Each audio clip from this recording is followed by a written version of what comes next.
And a pleasant Good Friday to you. Welcome to Lone Star Park at Grand Prairie. We are off the turf today, but the weather is really nice.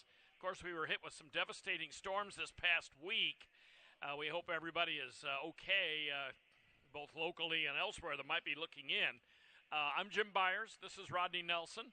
And we are here to analyze tonight's 8-race card. We are off the turf, however. The two turf races will be run at their scheduled distances on the main track, which is good to start the day. And who knows? This track dries fast. It could be fast by the time we reach the end of the day. We'll see.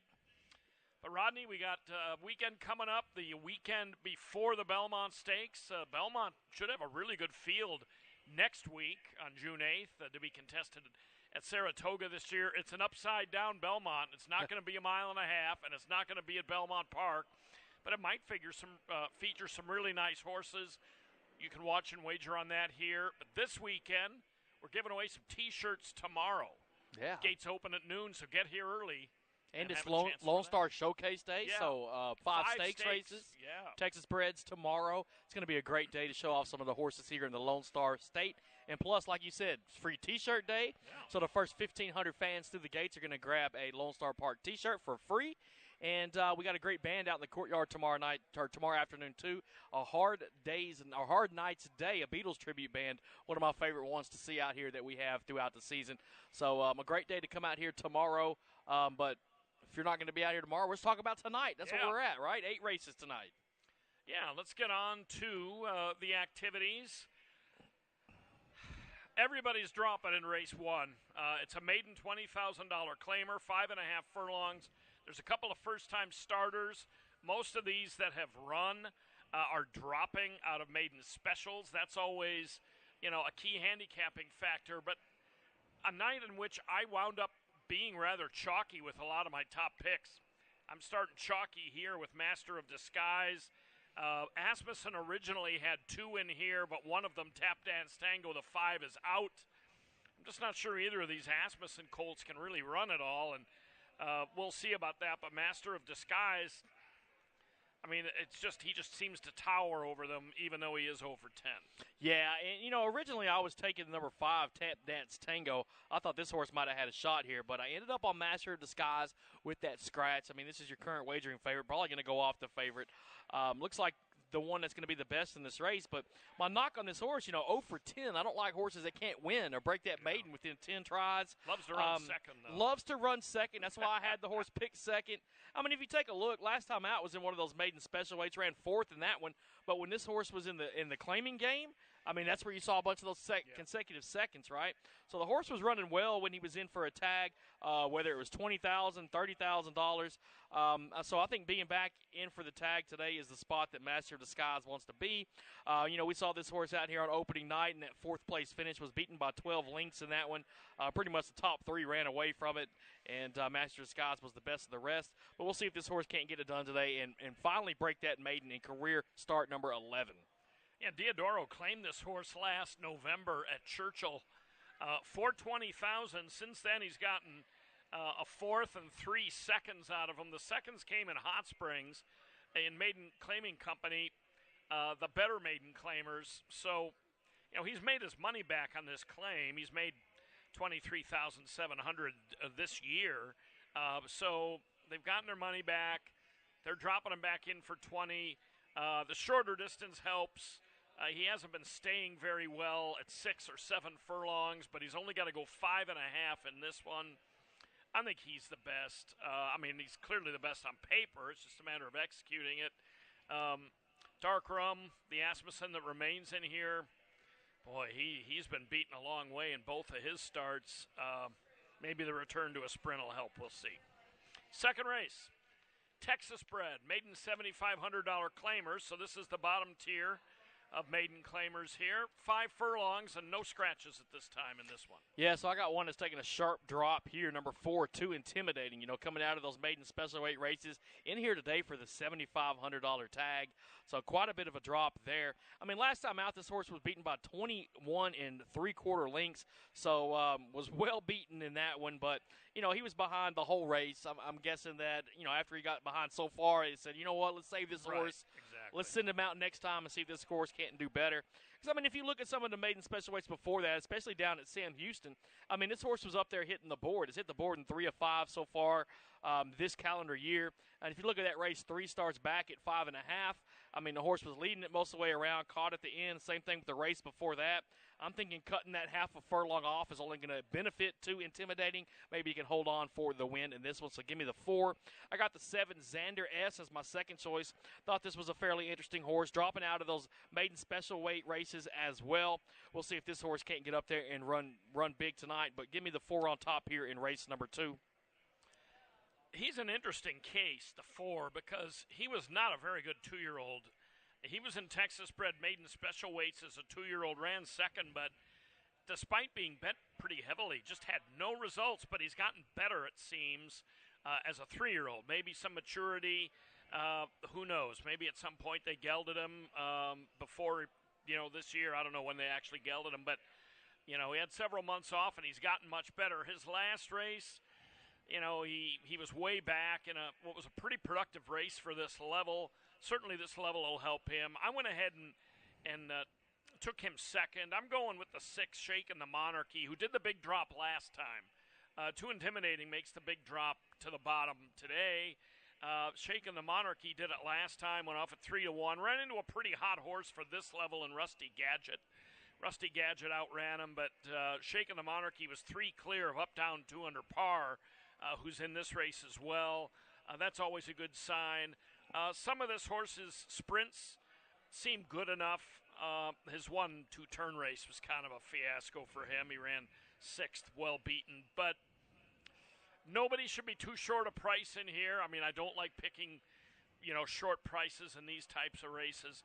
One horse I'm really interested in is the Zach Steinbo trainee. I was going to ask you about race this around. horse. Roundabout Last, the Dam, is one that was a Scarborough mare, I believe, Douglas Scarborough. And Roundabout Last has produced a number of offspring that have been early winners in their careers. First or second starts, or been productive as 2-year-olds or young horses when they first got to the races. So, and Zachary Steinbo, I mean, this horse is training pretty well. He and his dad, John, they know their way around fast horses from the quarter horse side. I think this race around, who, by the way, is going to have a jockey change. Rudy Guerra is going to ride. Eric Asmussen is hung up in travel today. But curious to see if he gets any wagering action. Yeah, I thought that race around might be a decent play. First-time starter, had some decent workouts. I looked up Zach Steinbo. I think this is, for what I saw on Equibase, this is the only thoroughbred that I can see that he's had. Probably He's had some success. He's just now starting out, really. I'd say the last couple of years you see his name listed. But the quarter horse meet, he's got some solid quarter horse runners. Had some up trying to qualify this last weekend at Remington. So we'll see what happens with this race around. But at 20-1, first-time starter in a race like this where there's a lot of experience but no wins, exactly. I think it's worth a little bit of money to put on that horse. You got some runners in there that have been maidens for a long time. Yeah. So on to the 3rd. So I'm picking a morning line favorite once again. Scratch the 1, up and away. A mile here. Texas-bred maiden special weights with up and away out. He was going to take a lot of attention. Silent Bling now is who I scratch into, you as well. And he could be a really short price at this point. Yeah, I think Silent Bling is going to be a real short price, like you said. I was on the number 1, up and away. So, I mean, that's 2 out of 3 races so far. I've had my top 2 choices scratched in 2 of those 3 races. But Silent Bling, not a bad one to scratch into if you're just looking for winners. Probably not going to make a ton of money off of this horse if he's able to win with short odds, I would expect. But, this horse has ran in some maiden races. Last one out, finished 7th out of 10. Wasn't too hot in that one, but the race before that, a good 3rd-place finish. Had a couple stakes races before that. Was stakes place down there at Sam Houston, the Jim's Orbit, running 2nd there. I mean, that was a shorter race, so the horse is going to stretch back out to a 1-mile distance here. But we'll see what happens with Silent Bling. I'll take the horse on top. Yo Soy Roy, the number 8 horse, I think is one to look at as well. This is a horse that we saw out here twice so far this meet. Last time out ran 2nd. I mean, was beaten by almost 9 lengths, but the horse that was in front pretty much made up for most of that. Yeah, he toyed with them. Baby of the family just freaked out. So, but Yo Soy Roy, I mean, had a solid 2nd place finish there. Over up and away, who was going to be my top choice in this one. So, I consider that race pretty decent one. The winner got him pretty good. Yosoi Roy, and then the other one who I liked in this race was Scratch. So I think that the 8 might have a decent shot. And, seeing Stuart Elliott aboard never hurts on a horse at all out here. So give it to me 3-8 here in the third. The thing about Yosoi Roy, I'm still waiting for him to show that he really wants to go 2 turns. He's been a pretty reliable, if not a winner, he's been a pretty reliable late-running sprinter. They stretched him out here to a mile on May 3rd, and he just kind of ran in one place. He tends to pass tired horses. He's a plotter, so he keeps on going. Even last time, he made up a ton of ground because he got out really, really bad and dropped totally out early on, and then wound up, he really didn't make up much ground on Baby of the Family, who had an absolute freak-out performance and just ran away and hid from everybody. But he did pass everybody else, Yosoi Roy. I still don't know if he's a 2-turn guy. I've always said I think that race, number 1, looks better on paper, the May 12th race, than it does when you watch it. Plus, I think he's a 1-turn sprinter, so I'm on Silent Bling. That last race on the turf on Kentucky Derby Day, he got a very wide trip that day, and that was a pretty productive race. The 4th-place finisher in that race was Regal Turca, who came back and won for Mindy Willis, I think the weekend before last. And that was a pretty good maiden Texas bred field. And I think this guy might be a little bit better on the dirt anyway. So this is kind of his day to win. He won't catch many fields more questionable at a mile, I think, than this one. Race 4. Race 4 out of 8 today is a mile on the main track. You can be in for $20,000 claiming. Drive Happy is in for the claiming tag. Or you could have started for a claiming tag of $10K or less this year or last. Yeah, I ended up on the horse on the outside, number 7, Mystery Mo here, 9-5 on the line for this horse trained by Carl Broberg. This horse spent most of his year, or every race so far this year, which was 6 different races up in Hot Springs at Oaklawn Park, was claimed a few starts back by End Zone Athletics. Since then, the horse has run a couple 4th-place finishes. Both of those starter races coming up at Oaklawn for $10,000, $12,500 for one of them. Both of them route races, so this horse likes to run long, apparently, even though it hasn't been able to pick up the win at the 1-mile distance from 13 tries. But this is going to be the first start here at Lone Star Park for Mystery Mo.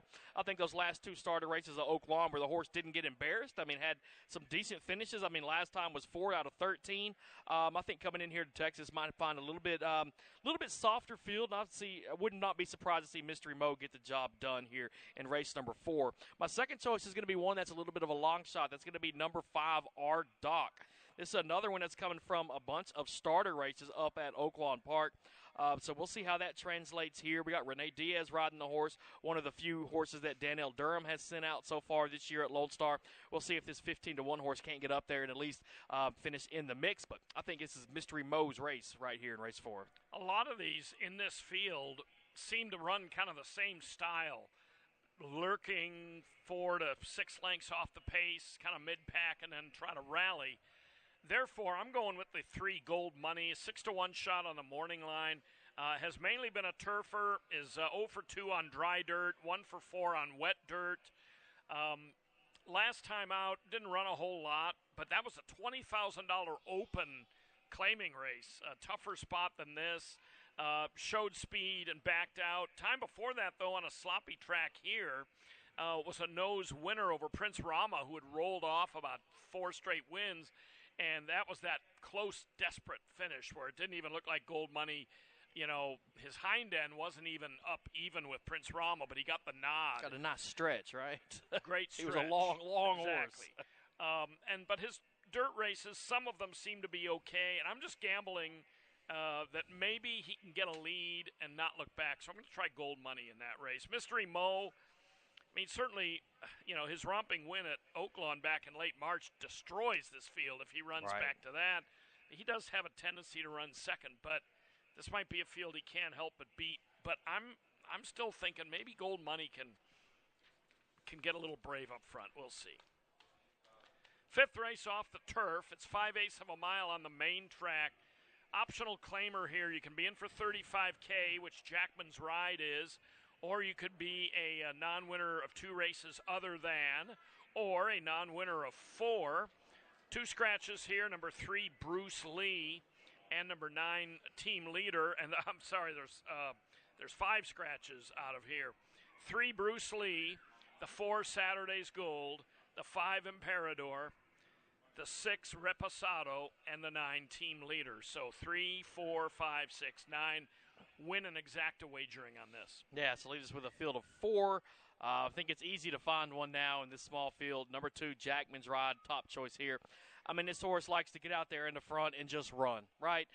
There's not much else to say about it, but I feel like the same thing's going to happen today in this small field. Jackman's Ride's going to get out there, go to the lead, and just lead them all the way from gate to wire. I think this is one of my more confident picks in a small field today. Yeah. But, yeah, give me Jackman's Ride here in race number 5. Yeah. If he's good and if he's the way he is, he runs hard every single time. You know, you just can't really out-sprint him early because he's never denied the lead. And even though occasionally he comes back to the field a bit, he's just so fast. I don't think anybody here can catch him late either. And as far as being on the dirt, he loves the dirt. I mean, he has as good a dirt record just about as a turf record. He's never been on a wet track, interestingly enough, but looks like he's suited for it based on the Tomlinson number in the PPs. So we could see, I'm not necessarily predicting it this way, but we could see 5 races and 5 favorites win. We'll see. I mean, I think, there's an opportunity for a couple of favorites to be defeated early on, but we'll see. Some of them look pretty salty. On to the 6th. 7 furlongs here. No scratches out of this one. This is a $10,000 claimer for non-winners of 2.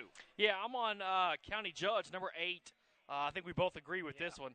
That you race, and me and Rick all picked County Judge. That race last time out seemed to be pretty impressive. It was 1 mile. It was on a sloppy track. But you know what? County Judge ended up winning that race by 8. Did it very easily. It was a field of 7 in that one. But, if you look even in the comments, there's that little arrow there, broke out. So it must not have been that bad. He won it by 8. There's a lot to be said for that. Yeah. I thought it was a very impressive race. So he's in here for the tag today for $10,000. We'll see what happens when this horse gets in and face winners for the first time. But I think the County Judge may not win this race by 8, but does have a good shot of getting the victory. I got number 5, Hard to Come By, as my second selection.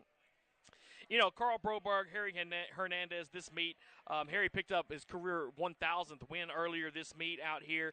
I think he's at the top of the jockey standings, he is. Probably by about, 6 or 7 races at this point, something like that. He's pushing 30 wins now on the year. Already. So, just looking at him sitting in the saddle, gets me to look at these horses a little more. But last time out, this horse ran the 1 mile distance, was up there toward the front most of the way around. He was in for $7,500 that day. That was after shipping in here from Oaklawn Park.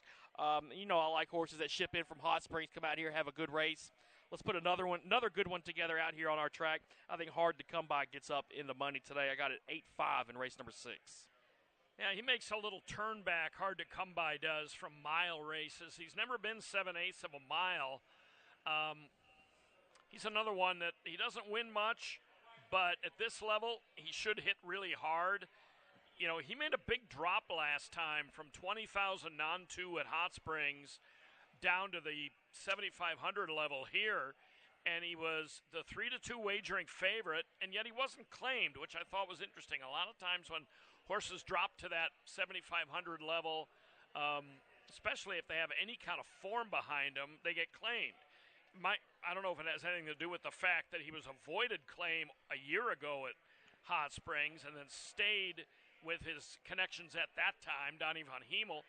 Broberg eventually took him in April and got a second-place finish out of him here.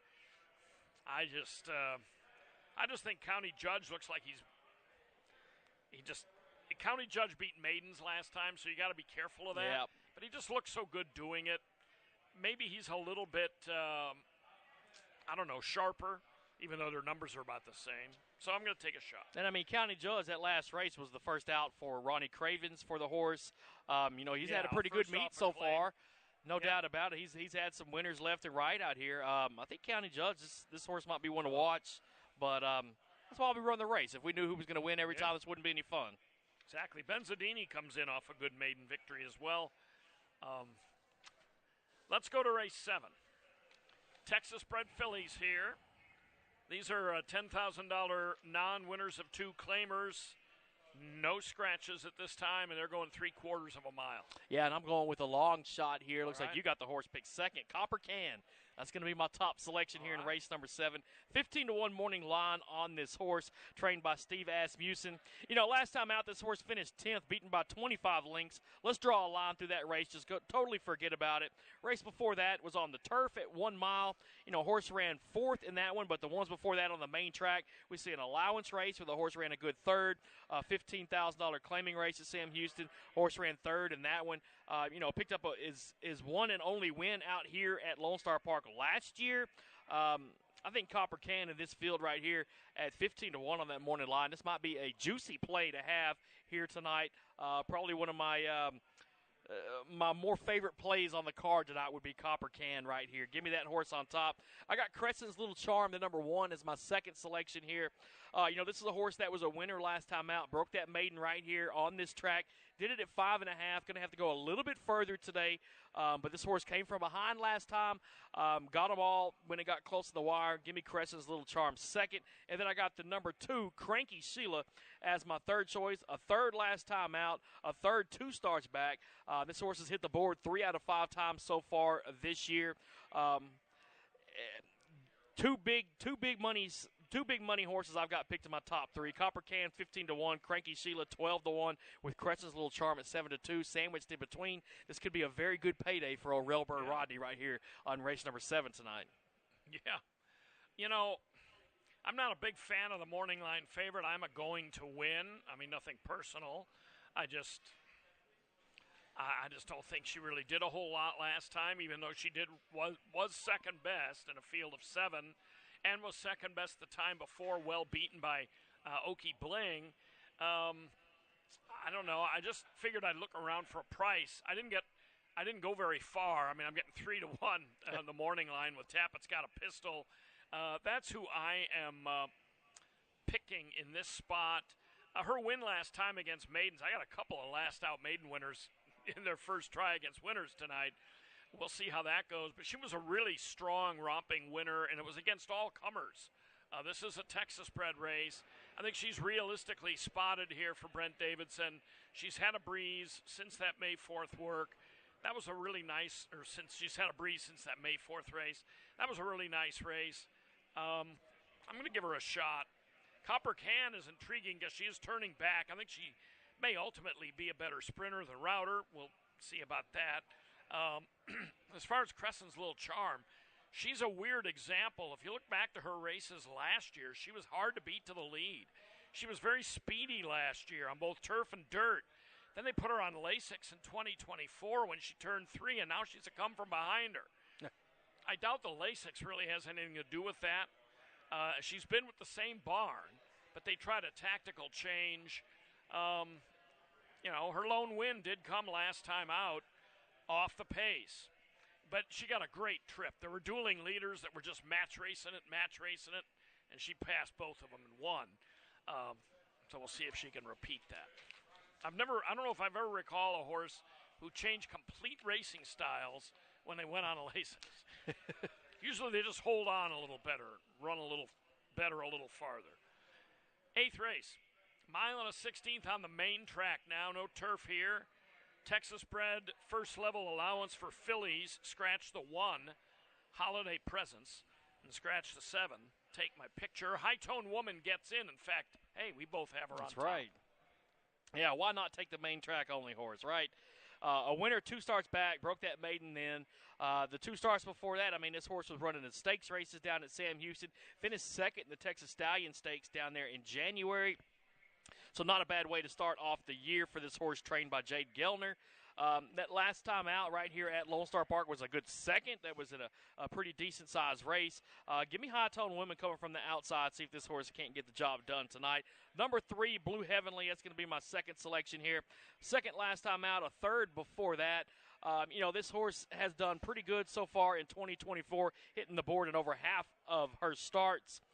Doesn't have any starts at this distance, though, but we'll see what happens. Out of the 3 outs here at Lone Star Park, a second and a third. So we'll see if Blue Heavenly can have a good race tonight. And then I got the number 4, Mola Mia, 12-1 on the line as my third choice. This horse likes to get out and can show some speed in some races. So we'll see if it can't break well tonight, run in the front, and see if the speed can't hold up. But I like that. I like that main track only horse, the 10 High Tone Woman. You know, I took her as well. She's coming out of a sprint, but I mean, she's proven she can negotiate 2 turns. She broke her maiden going a mile at Houston. She was a heavy favorite in that Texas bred maiden special weight field, and she throttled them pretty good. They've had kind of an ambitious campaign for her. They started her right out in stakes races as a maiden. Then she broke her maiden, and then she ran okay last time behind Successful Path, running second, sprinting. It's interesting, Successful Path beat her by 5, and then in the next race out for Successful Path, she won again, and she beat Blue Heavenly by 4 3/4. So by the transitive property, which means nothing, she's about 5 lengths better than both Blue Heavenly and High Tone Woman, if you want to look at it that way, which really probably is not the way to look at it, but interesting nonetheless. I like High Tone Woman because I think she will be forwardly placed. I don't know if she can beat Mola Mia to the lead or even River's End, but I think she can sit, and hopefully she can sit and close. It's not necessarily her style, but maybe she can do it tonight. Maybe she's, lightly raced enough to improve. So she's my selection as well. Gracie's Kitten, worth a mention. She was going to be a pretty heavy favorite on turf. I think you can throw out that 8-5 morning line on the dirt. Her dirt form is not nearly as good. I still kept her second in the picks, but, boy, her main track races aren't very good. Yeah. Going all the way back to when she started her career here 2 years ago, before she was in the Mike Maker barn, and it took her a long time to break her maiden. So we'll see.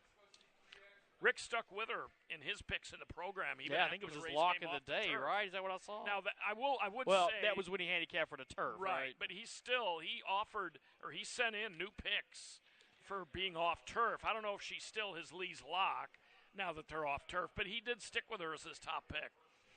I don't know. I picked too many favorites today to go out on her because I just don't know if she's a reliable favorite. Right. All right, that's it for us. We are at 35 minutes to post.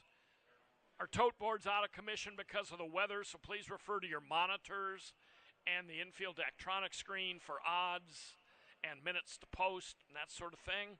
And hope everybody weathered the storm. Looks like we did here.